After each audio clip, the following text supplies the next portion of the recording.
je voudrais voir l'expo Hopper, c'est pas possible? C'est possible, mais il y a environ 1h30 d'attente. 1h30 dans le froid, c'est le minimum pour accéder à l'exposition Hopper, l'une des plus attendues de l'année.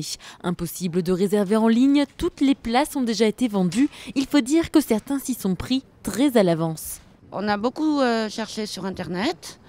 Il y a 2 mois et on a eu in extremis les places suffisantes pour pouvoir emmener un groupe. Résultat, les entrées se font au compte-gouttes. On se prépare parce qu'on va récupérer que 20 personnes sans réservation. Un succès inattendu pour le directeur du musée car Edward Hopper est loin d'être aussi populaire que Dali ou Monet. Il a donc fallu s'adapter face à l'affluence. Depuis le début de l'exposition, nous ne faisons qu'augmenter à la fois le nombre de visiteurs admis et d'autre part les amplitudes surtout de visibles. Mais même en ouvrant de 9h à 23h, les salles sont noires de monde. Chaque jour, près de 6500 visiteurs se pressent devant les toiles du peintre naturaliste américain.